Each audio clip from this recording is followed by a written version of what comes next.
Welcome to the BCC knowledge hub. हम प्रकाश परावर्तन और अपवर्तन पढ़ रहे थे और लास्ट लेक्चर में हमने देखा कि प्रकाश का अपवर्तन क्या होता है, यानी कि रिफ्रैक्शन क्या होता है, और उसके भिन्न प्रकार के रूल्स भी हमने पढ़े। आगे हम देखेंगे कि गोलीय लेंसों द्वारा अपवर्तन कैसे होता है। अपवर्तन के लिए सबसे पहले तो आपको अपवर्तन के जो भी नियम पढ़ाए मैंने लास्ट लेक्चर में वो पता होने चाहिए। तो आपके लिए गोलीय लेंसों का द्वारा अपवर्तन पढ़ना बहुत ही आसान हो जाएगा। और साथ साथ जो कॉन्वेक्स और कॉन्केव यानी उत्तल और अवतल दर्पण के जो भी नियम आपको पढ़ाए गए हैं शुरू में, वही नियम हमारे गोलीय लेंसों द्वारा अपवर्तन में भी लागू होते हैं। यहाँ पर आपको सिर्फ थोड़े बहुत चेंजेस करने होंगे। तो आशा करता हूँ कि आपने पहले के लेक्चर्स में उत्तल और अवतल दोनों ही दर्पणों के बारे में अच्छे से पढ़ लिया होगा। तो यहाँ पर हम गोलीय लेंसों की बात करेंगे, ना कि गोलीय दर्पणों की। तो गोलीय लेंस को जब आप देखेंगे तो ये भी दो प्रकार के होते हैं। कौन कौन से? एक अभिसारी लेंस होता है और एक अपसारी लेंस होता है, या हम इसको उत्तल लेंस और अवतल लेंस भी कहते हैं। तो आइए हम इसको समझते हैं। यहाँ पर देखिए एक चित्र बना हुआ है। इस चित्र में एक गोला रखा हुआ है, स्फीयर रखा हुआ है, और ये स्फीयर एक लेंस की तरह ही काम कर रहा है। बेसिकली जो भी हमारे लेंस होते हैं, या हम कहें कि गोलीय लेंस होते हैं, या किसी न किसी गोले का ही भाग होते हैं। यहाँ पर हेडिंग 10.3.3 में यानी गोलीय लेंसों द्वारा अपवर्तन में लिखा हुआ है कि आपने किसी घड़ी साज को बहुत छोटे पुर्जों को देखने के लिए छोटे आवर्धक लेंसों का उपयोग करते देखा होगा। क्या कभी आपने आवर्धक लेंस के पृष्ठ को अपने हाथों से छूकर देखा है? क्या इसका पृष्ठ समतल है या वक्रित है? क्या यह बीच से मोटा है या किनारों से? चश्मों में हम लेंसों का ही उपयोग करते हैं। तो यहाँ पे बेसिकली हम सभी जानते हैं कि किसी भी चीज़ को मैग्नीफाइड फॉर्म में देखने के लिए या बड़ा या छोटा देखने के लिए हम लेंसों का प्रयोग कर सकते हैं। विभिन्न प्रकार के माइक्रोस्कोप हों या हमारे कैमरा के लेंस हों, या जहाँ भी पर भी इस प्रकार की आवश्यकता होती है कि किसी वस्तु को हमें छोटा या बड़ा करके देखना है, तो हम लेंसों का उपयोग करते हैं। तो आइए हम टारगेट करते हैं, देखते हैं अपने अभिसारी और अपसारी लेंस को, और ये कैसे इनकी प्रॉपर्टीज़ होती है। चित्र में आपको दिखाया गया है चित्र नंबर 1 में। चित्र नंबर 1 में जो आपका लेंस है वो कौन सा है? उत्तल लेंस है, या इसको अभिसारी भी कहते हैं। और दूसरा जो है अवतल लेंस है, यानी चित्र नंबर बी जो है, यानी इसको अपसारी लेंस भी कहते हैं। अभिसारी या अपसारी इनकी प्रॉपर्टीज़ के हिसाब से इनको डिवाइड किया गया है। सबसे पहली बात तो ये बात याद रखिए कि यहाँ पर हम जो भी लेंस पढ़ेंगे वो द्वि उत्तल या द्वि अवतल लेंस के बारे में ही पढ़ेंगे, यानी बाई कॉन्केव या बाई कॉन्वेक्स लेंस के बारे में ही पढ़ेंगे, जिनके दोनों ही पृष्ठ क्या है वो समान है।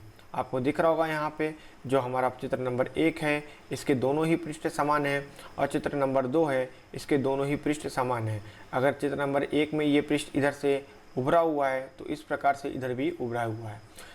चूँकि लेंस और भी तरह के होते हैं, इसके और भी प्रकार होते हैं, वो आपके सिलेबस में नहीं है। आइए देखते हैं कुछ टर्मिनोलॉजीज लेंस से संबंधित, जैसा कि हमने पहले अपने दर्पण में भी इस चीज़ को पढ़ रखा है। अगर आपने दर्पण में पढ़ लिया है तो यहाँ पर देख रहे होंगे आप कि वक्रता केंद्र यानी सेंटर ऑफ कर्वेचर, मुख्य अक्ष, वक्रता त्रिज्या और प्रकाशीय केंद्र, ये सारी चीज़ मिलती जुलती है। सिर्फ यहाँ पर दर्पण का ध्रुव नहीं है, यहाँ पर प्रकाशिक केंद्र का इस्तेमाल किया गया है। सबसे पहले हम देखते हैं कि लेंस किसी न किसी गोले का ही भाग होता है, जैसे कि मैंने बताया। तो चित्र नंबर जो 1 है, आपको इस प्रकार से देखिए, 1 में आपको दिख रहा होगा कि बीच में कहीं ना कहीं इस पोर्शन में आपका लेंस आपको दिखाई दे रहा है। ये जो सेंटर पोर्शन है ये आप मान लीजिए कि आपका लेंस है। ये दो गोला है, गोला नंबर 1 स्फीयर 1 एंड स्फीयर 2। तो आपको पता है कि कहीं ना कहीं स्फीयर का एक सेंटर होगा, इस स्फीयर का भी एक सेंटर होगा अपना। ये दोनों ही सेंटर हम सेंटर ऑफ कर्वेचर मान लेते हैं, यानी सी मान लेते हैं, इसको भी हम सी मान लेते हैं। और रेडियस ऑफ कर्वेचर क्या होता है? इस सेंटर से लेंस की दूरी को रेडियस ऑफ कर्वेचर कहेंगे। अब आप पूछेंगे कि लेंस को हम कहाँ तक दूरी माने, यहाँ तक हम दूरी माने या और आगे तक? तो हम देखते हैं कि जिस प्रकार से दर्पण का ध्रुव यानी P को हम मेन पॉइंट मानते हैं, यहाँ पर हम जो हमारी प्रकाशीय केंद्र है जिसको ऑप्टिकल सेंटर कहते हैं, जिसको हम O कहते हैं, वो यहाँ पे मेन पॉइंट होता है। इस प्रकार से हम यहाँ पे O अगर लिख देते हैं तो ये लेंस का प्रकाशीय केंद्र हो जाता है। यानी हम कह सकते हैं कि किसी लेंस का जो मध्यम बिंदु होता है वो उसका प्रकाशीय केंद्र होता है, यानी ऑप्टिकल सेंटर होता है। जब आप C से O तक की दूरी को देखेंगे तो ये C से O तक की दूरी क्या हो गई, आपकी रेडियस ऑफ कर्वेचर यानी कि R हो जाती है। इसी प्रकार से गोले नंबर 2 को आप देखिए, स्फीयर 2 को देखिए। स्फीयर 2 में भी अपना आप देख रहे होंगे एक C है यानी कि सेंटर ऑफ कर्वेचर है।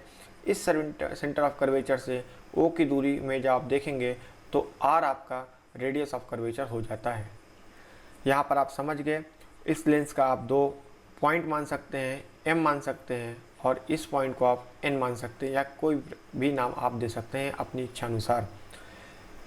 आपने एक चीज़ ध्यान दिया हो गया कि दर्पण के केस में, दर्पण की जब हम बात करते हैं, आप वहाँ पर सिर्फ एक ही सेंटर ऑफ कर्वेचर होता है, एक ही वक्रता त्रिज्या होती है, जबकि लेंस के केस में 2 सेंटर ऑफ कर्वेचर होता है और 2 वक्रता त्रिज्याएँ होती हैं। हम ये भी कह सकते हैं कि इस प्रकार से इस लेंस में 2 फोकस भी होगा। जैसा कि आपको पता है कि सेंटर ऑफ कर्वेचर और ऑप्टिकल सेंटर के बीच में कहीं ना कहीं हमारा फोकस भी होगा।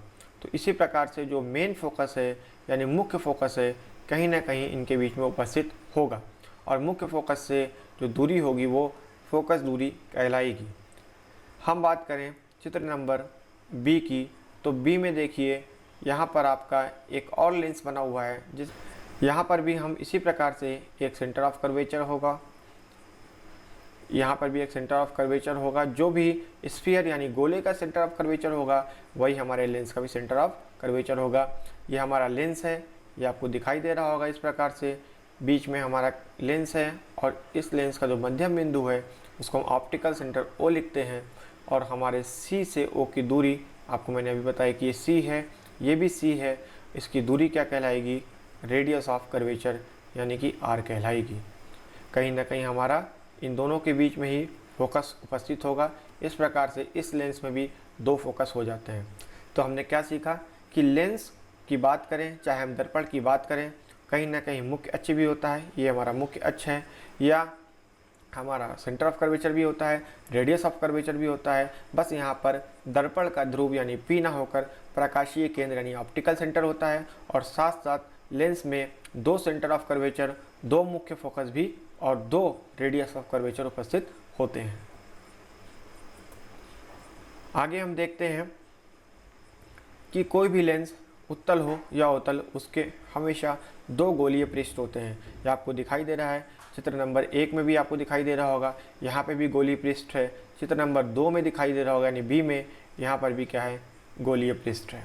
ठीक है, पहले वाले लेंस को हमने क्या बोला कि हमने बोला कि ये अभिसारी लेंस है। जैसे कि मैंने अभी आपको बताया, अगर आप देखेंगे जैसे कि आपके बुक में लिखा हुआ है, उत्तल लेंस जो है वो अभिसारी होता है और अवतल लेंस क्या होता है, वो अपसारी होता है। तो हम देखेंगे ये क्यों अभिसारी और क्यों अपसारी है।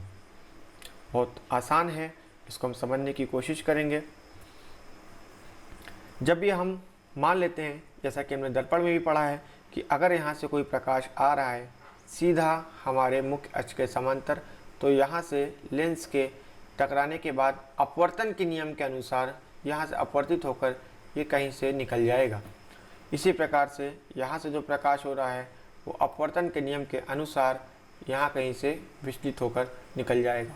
तो प्रकाश का जो विचलन हो रहा है, उस विचलन के कारण कहीं ना कहीं प्रकाश विचलित होकर किसी एक बिंदु पर एकत्रित हो रहा है, जैसा कि आपको चित्र में दिखाई दे रहा है। ये जिस बिंदु पर हमारा प्रकाश एकत्रित हो रहा है, इसी बिंदु को हम क्या कहते हैं, मुख्य फोकस यानी F कहते हैं। इसका मतलब है कि हमारा कहीं ना कहीं सेंटर ऑफ कर्वेचर यहाँ पर होगा, इधर भी कहीं ना कहीं हमारा सेंटर ऑफ कर्वेचर उपस्थित होना चाहिए। ठीक है, और ये हमारा सेंटर जो है ये हमारा ऑप्टिकल सेंटर हो गया। ठीक, यहाँ पे हम एक ऑप्टिकल सेंटर से एक इमेजिनरी लाइन खींच के मान सकते हैं कि लेंस का ये मध्य बिंदु, यहाँ से लेंस एक रेखा जो है वो लेंस को दो भागों में बांट रही है, ऐसा हम इमेजिन कर लेते हैं। और यहीं से कहीं ना कहीं प्रकाश विचलित होकर एक जगह मिलता है जिसको मुख्य फोकस यानी एफ बोल रहे हैं। हम दूसरे चित्र यानी बी की बात करें, बी चित्र की बात करें तो यहाँ पर भी प्रकाश सीधा आता है और आके कहीं ना कहीं विचलित होकर इस प्रकार से निकल जाता है। आपने अपवर्तन के नियम पढ़े थे, अपवर्तन के नियम आप जब देखेंगे उसके हिसाब से ऐसे ही इसी प्रकार से जो है वो अपवर्तन होता है। इसको आप देखेंगे तो कहीं ना कहीं प्रकाश जब आप पीछे लाएंगे तो इस प्रकार से मिलता हुआ प्रतीत होता है, पीछे की तरफ लेके जाएंगे तो प्रकाश मिलता हुआ प्रतीत होता है। यहाँ पर देखेंगे हमारा मुख्य फोकस है जहाँ पर कि प्रकाश मिल रहा है, यहाँ मध्य बिंदु हमारा ऑप्टिकल सेंटर यानी ओ हो गया। तो आपने क्या देखा कि कॉन्वेक्स लेंस यानी उत्तल लेंस में क्या हुआ कि प्रकाश वास्तव में कहीं ना कहीं मिल रहा है, और जबकि अवतल लेंस में प्रकाश कहीं ना कहीं मिलता हुआ प्रतीत हो रहा है। अगर आपको याद आ रहा हो तो ये चीज़ दर्पण में भी होती थी, बट दर्पण और लेंस को अगर आप कंपेयर करते हैं तो यहाँ पे ठीक उल्टा होता है।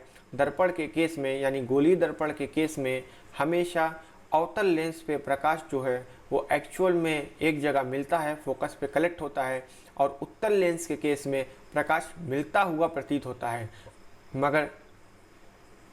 उत्तल दर्पण के केस में प्रकाश मिलता हुआ प्रतीत होता है, मगर हम जब लेंस की बात करेंगे तो हमेशा इसमें उल्टा होता है, यानी उत्तल में प्रकाश वास्तव में मिलता है, उत्तल लेंस में प्रकाश वास्तव में मिलता है, जबकि अवतल लेंस में प्रकाश मिलता हुआ प्रतीत होता है। तो यहाँ पे ये चीज़ काफ़ी स्पष्ट हो जाती है। ठीक है, कुछ क्रियाकलाप दिए गए हैं 10.11 में, आप इसको देखिएगा। ये वैसे ही एक्सपेरिमेंट्स हैं जिसमें आपको लेंस लेना है, सूर्य के सामने रखना है और कुछ एक्सपेरिमेंट्स करने हैं, सूर्य की जो इमेज बनानी है।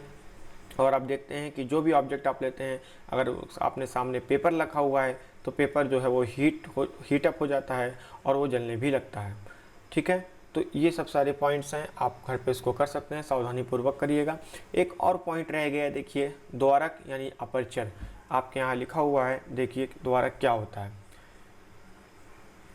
गोली लेंस की जो भी वृत्ताकार रूपरेखा का प्रभावी व्यास इसका द्वारक यानी अपर्चर कहलाता है। ठीक है, वृत्ताकार रेखा का जो प्रभावी व्यास होता है वो इसका द्वारक यानी अपर्चर कहलाता है।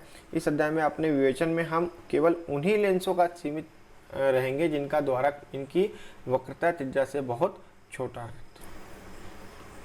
अब आप लेंसों के बारे में समझ चुके हैं कि लेंस दो प्रकार के यहाँ पे उत्तल और अवतल लेंस, और आप ये भी समझ चुके हैं कि इसमें कौन कौन सा मुख्य बिंदु होते हैं, मुख्य अक्ष क्या होता है, फोकस कितने होते हैं और फोकस दूरियाँ कैसी होती हैं। ठीक है, अब हम देखते हैं कि एक्चुअल में लेंसों द्वारा प्रतिबिंब जो है वो कैसे बनते हैं। ठीक है, ये सेम ऐसे ही है जैसे कि हम दर्पण में प्रतिबिंब बनाकर देखा था कि दर्पणों के द्वारा प्रतिबिंब कैसे बनते हैं। यहाँ पे भी नियम वैसे ही रहने वाले हैं, ज़्यादा बदलाव नहीं है। एक क्रियाकलाप दिया गया है, क्रियाकलाप में आप देखिए 10.12 में, यहाँ पे आप देख कर पढ़ के इस क्रियाकलाप को कर सकते हैं और फोकस को समझ सकते हैं, जैसा कि आपने दर्पण के केस में किया होगा। सारणी भी दी गई है, उत्तल लेंस के लिए कुछ स्थिति दिए गए हैं। इस सारणी को हम अभी यहाँ नहीं समझेंगे, एक्चुअल में हम जब ड्रॉ करेंगे किरण आरेख के द्वारा तो हमको वहाँ पे खुद ब खुद समझ में आ जाएगा कि किस प्रकार से ऑब्जेक्ट की स्थिति यानी बिंब की स्थिति चेंज करने पर प्रतिबिंब की स्थिति बदलती है। क्रियाकलाप भी दिया हुआ है अवतल लेंस के लिए, आप उसको क्रियाकलाप को देखिए और ट्राई करिए कि क्या आपसे ये पॉसिबल है। इसी प्रकार से बिंब की स्थिति अवतल लेंस के लिए भी दी गई है। एक बात नोटिस करिएगा कि जैसे कि दर्पण के केस में जो भी स्थितियाँ होती हैं, मैं आपको ज़्यादा यहाँ पे एक्सप्लेन क्यों नहीं कर रहा हूँ, क्योंकि दर्पण के केस में जैसी स्थितियाँ होती हैं अवतल लेंस के लिए यहाँ पे ठीक वैसी स्थिति अवतल लेंस के लिए होती है, जो कि आपकी सारणी 10.4 में दिया गया है। उसी प्रकार से जो भी स्थिति आपकी उत्तल लेंस के लिए होती है, उत्तल दर्पण के लिए होती है, उसी प्रकार से आपकी यहाँ पे स्थितियाँ अवतल लेंस के लिए होती है। तो जस्ट ये अपोजिट है, आप इसको समझ सकते हैं, आपने पहले भी इसको पढ़ रखा है। आइए देखते हैं कि किरण आरेख के माध्यम से लेंस पर प्रतिबिंब कैसे बनाया जा सकता है। पहला ए और बी, ये आप समझ गए होंगे कि कौन सा उत्तल और कौन सा अवतल लेंस है। ये हमारा उत्तल लेंस है। आप नियम देखेंगे तो नियम सेम रहने वाले हैं जैसे कि हमारे दर्पण के केस में थे। बस मैंने आपको जैसे बताया है कि उत्तल के नियम अवतल के साथ और अवतल के नियम उत्तल के साथ लागू होते हैं, वो दर्पण थे और ये लेंस है। ठीक है, वो आप जब कंपेयर करके दोनों को पढ़ेंगे तो आपको वापस से चीज़ों को याद करने की आवश्यकता नहीं पड़ेगी। तो आपको नियम याद होना चाहिए। याद भी होगा कि जब भी कोई भी प्रकाश किरण मुख्य अक्ष के समांतर आएगी तो लेंस से टकराने के बाद कहाँ से जाएगी, हमेशा फोकस होके निकल जाएगी। ये हमारा कहीं ना कहीं फोकस होगा, F2 होगा, और यहाँ पे कहीं ना कहीं हमारा फोकस F1 होगा। ठीक है, ये हमारा F1 हो गया। अवतल की बात करेंगे तो हमेशा प्रकाश किरण मुख्य अक्ष के समांतर आएगा और यहाँ से अपवर्तित होकर निकल जाएगा, और जब भी आप इसको पीछे लेके जाएंगे कहीं ना कहीं ये फोकस से होकर ही गुजरेगी प्रकाश की किरण। यहाँ पे हमारा कहीं एक और फोकस होगा, इसको हम F1 और F2 लिख सकते हैं। ठीक है, बीच में हमारा प्रकाशिक केंद्र यानी कि O होगा। इस केस में भी हमारा प्रकाशिक केंद्र O होगा। चित्र नंबर C को देखते हैं। ये भी हमारा उत्तल लेंस है, कहीं ना कहीं प्रकाशिक केंद्र O होगा। ठीक नियम वही है कि जब भी प्रकाश किरण फोकस से होकर आ रही है तो मुख्य अक्ष के क्या है, समांतर निकल जाएगी। ये F1 से आके आ रही थी और मुख्य अक्ष के समांतर निकल गई, यहाँ पे F2 होना चाहिए। अवतल लेंस की बात करते हैं। उसी प्रकार से किरण जब भी फोकस से होकर जाती हुई प्रतीत होगी तो मुख्य अक्ष के समांतर निकल जाएगी। यहाँ पे फोकस होगा F2, यहाँ पे कहीं ना कहीं फोकस होगा F1। आगे देखते हैं दूसरा फिगर, ये D था, E देखते हैं और ये F है। ओके, E वापस से उत्तल लेंस है। आपको याद होगा कि जब भी कोई प्रकाश किरण दर्पण के ध्रुव से होकर जाती थी तो वहीं से लौट जाती थी। यहाँ पर अपवर्तन हो रहा है तो परावर्तन ना होके यानी परिवर्तित ना होके किरण चूँकि अपवर्तित हो रही है तो कहीं ना कहीं लेंस के पार निकल जाएगी, पर दिशा वही होगी, दिशा में किसी प्रकार का कोई विचलन नहीं होगा। ये F2 है और यहाँ पे कहीं F1 होगा। ठीक है, इसी प्रकार से हम अवतल लेंस की बात करेंगे तो वही नियम इसमें भी लागू होगा। प्रकाश किरण कहीं ना कहीं सीधी प्रकाशिक केंद्र होकर निकल जाएगी और किसी भी प्रकार का कोई विचलन नहीं होगा। आप यहाँ पे समझ गए कि किस प्रकार से अवतल और उत्तल दोनों ही लेंस में हम किरण आरेख के माध्यम से दिखा सकते हैं कि प्रकाश के किरण के क्या नियम होंगे, और ज़्यादा मुश्किल भी नहीं है और काफ़ी सिमिलर हैं अवतल और उत्तल दर्पण से। आगे देखते हैं कि अगर हमको प्रतिबिंब बनाना हो तो किस प्रकार से हम दोनों ही केस में प्रतिबिंब निरूपित कर सकते हैं या बना सकते हैं। यहाँ पे भी काफ़ी सिमिलर नियम है, कुछ ज़्यादा आपको याद करने की आवश्यकता नहीं है। पहले केस में आप देखिए हमारा कौन सा लेंस है, उत्तल लेंस है। प्रकाश किरण सीधे आती है और टकराने के बाद लेंस से अपवर्तित होकर कहाँ से निकल जाएगी, फोकस से होकर निकल जाएगी। बिंब जो बनेगा वो काफ़ी छोटा होगा और ऑब्जेक्ट जो हमारा है वो कहीं ना कहीं अनंत पर रखा हुआ है, बहुत दूर है। ठीक है, ये हमारा कहीं ना कहीं C1 होगा, इधर कहीं C2 होगा। मैं बार बार C1 या C2 या और साइंस एंड सिंबल्स नहीं बना रहा हूँ, उसको आप समझ लीजिएगा, आपके बुक में भी फिगर बना हुआ है। ये हमारा F2 कहीं ना कहीं F1 और ये F2 होगा। ठीक है, तो प्रतिबिंब हमारा कैसा बनेगा, हमेशा उल्टा होगा और वास्तविक होगा, जिस प्रकार से अवतल दर्पण के केस में था। यहाँ पर दूसरा चित्र देखते हैं। हमने ऑब्जेक्ट थोड़ा पास ला के रख दिया है, यहाँ पर है, बट अब भी ऑब्जेक्ट C यानी सेंटर ऑफ कर्वेचर के पहले ही रखा हुआ है। प्रकाश किरण सीधी जाएगी और जाकर कहाँ से निकलेगी, फोकस से होकर निकल जाएगी। दूसरी किरण कहाँ से गई, मुख्य प्रकाशिक केंद्र से गई, वो कहीं ना कहीं आगे जाकर मिल जाएगी। तो यहाँ पर कहीं ना कहीं हमारा ऑब्जेक्ट है, प्रतिबिंब यानी कि इमेज जो है वो बनेगी। हम मान लेते हैं इमेज B और A बन रही है, ऑब्जेक्ट A और B था। ठीक है, तो आपको दिख रहा है कि इमेज क्या है, उल्टी है और वास्तविक है। तीसरे केस में देखते हैं, हमने ऑब्जेक्ट और पास लाया और कहीं ना कहीं ऑब्जेक्ट हमने रख दिया C के ऊपर, यानी प्रकाशिक केंद्र के ऊपर रखा। ऊपर रखने पे हम देखते हैं कि प्रकाश किरण सीधे जाती है और फोकस से होकर निकल जाती है। ठीक है, ये नियम, ये सारे नियम देख लीजिए आप, वही लागू हो रहे हैं। एक फोकस से होकर जाएगी और एक सीधे प्रकाशिक केंद्र से, और कहीं ना कहीं हमारा यहाँ पे प्रतिबिंब बनेगा। ये प्रतिबिंब साइज में वस्तु के समान होता है बट उल्टा होता है और वास्तविक होता है। आगे कंडीशन हम देखते हैं, जब हमने वस्तु को और पास लाया यानी सी और जो हमारा फोकस था F1 उसके कहीं बीच में रख दिया। जब भी हम ऐसा करते हैं तो हमारी इमेज और ही बड़ी बनती है। ये आपका लेंस और ये आपका फोकस, और जब भी ये प्रकाशिक केंद्र से होकर जाएगा तो इमेज हमेशा वस्तु से कैसी बनेगी, बड़ी बनेगी। ठीक है,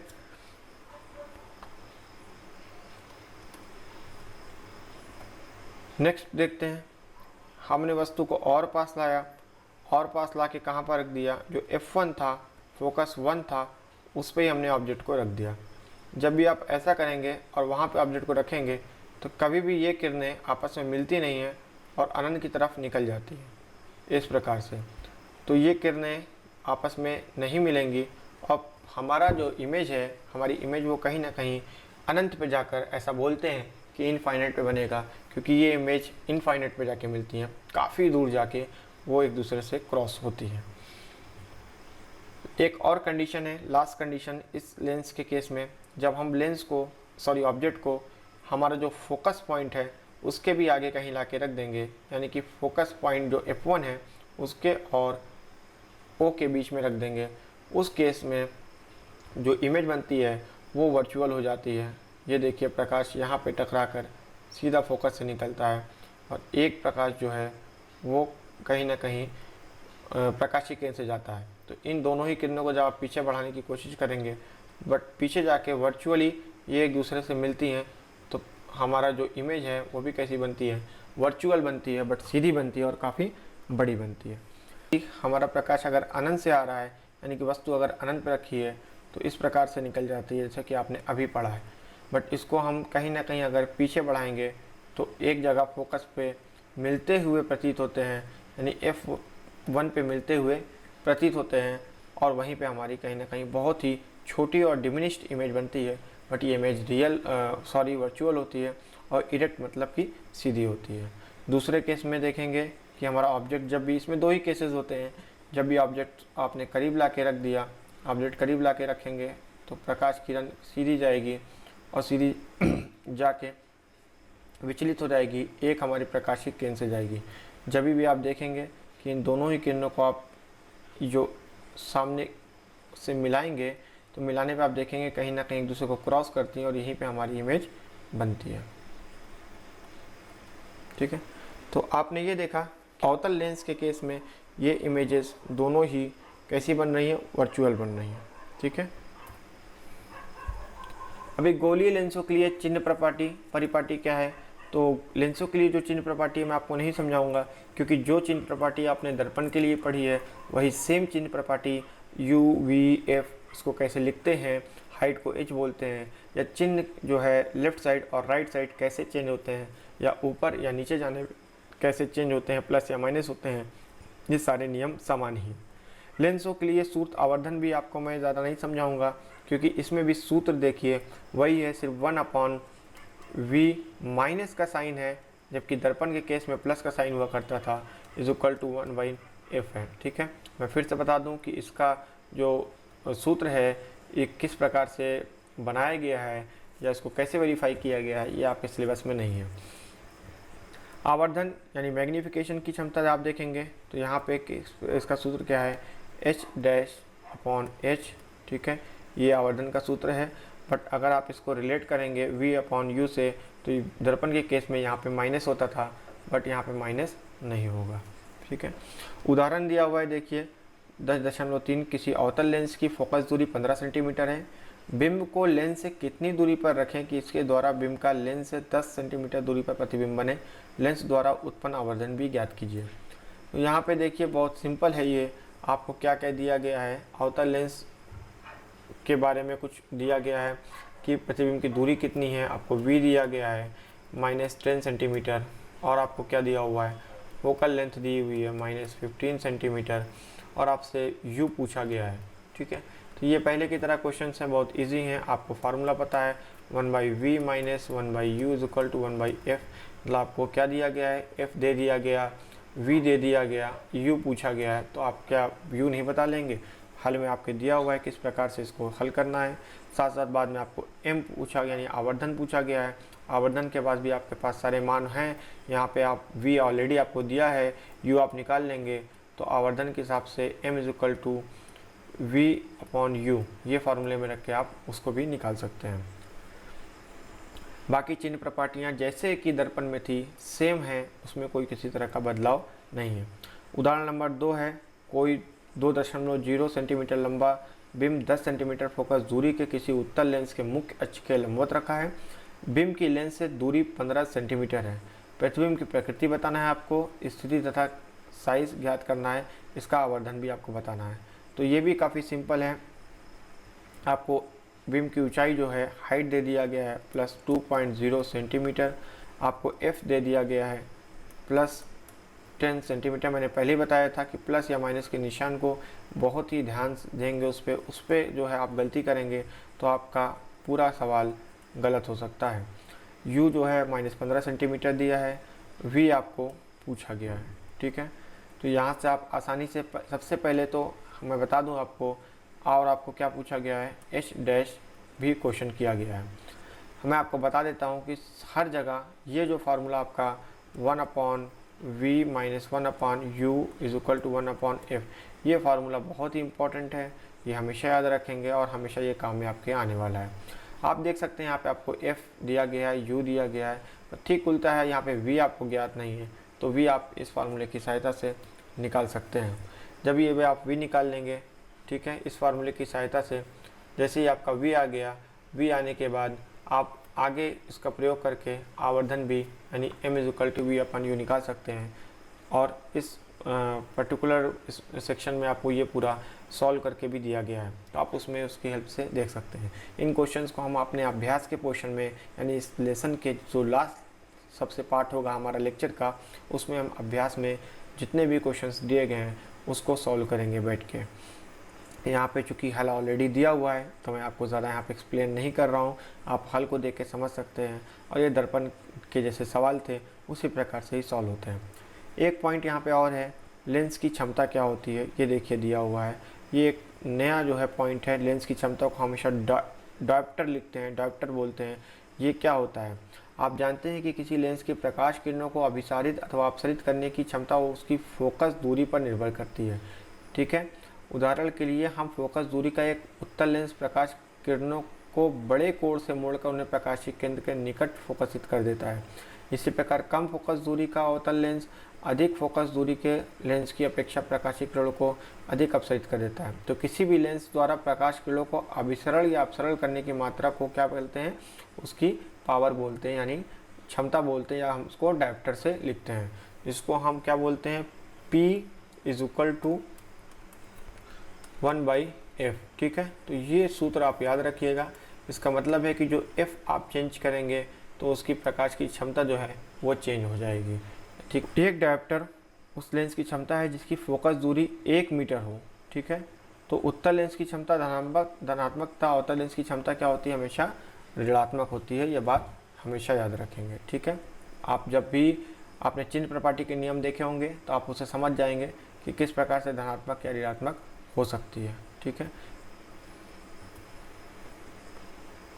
अभी देखिए, चश्मा बनाने वाले जब संशोधित लेंस निर्धारित करते हैं तो उनकी क्षमता का उल्लेख करते हैं, हमेशा आपको पावर की बात करते हैं, जो कि उसको हम कहते हैं +2.0D बोल दिया या -2.5D बोल दिया। इस क्षमता का लेंस की फोकस दूरी क्या होगी, तो आप उस फार्मूले से निकाल सकते हैं। अगर आपको क्षमता दिया हुआ है लेंस की, P दिया हुआ है, तो आप उससे फोकस दूरी ज्ञात कर सकते हैं, या फोकस दूरी दी हुई है तो उससे क्षमता को ज्ञात कर सकते हैं।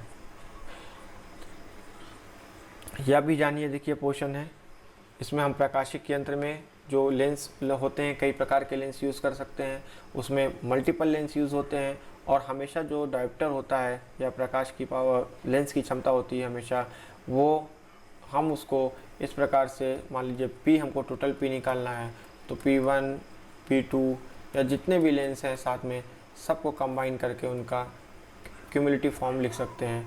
पूरी क्षमता लिखी जा सकती है।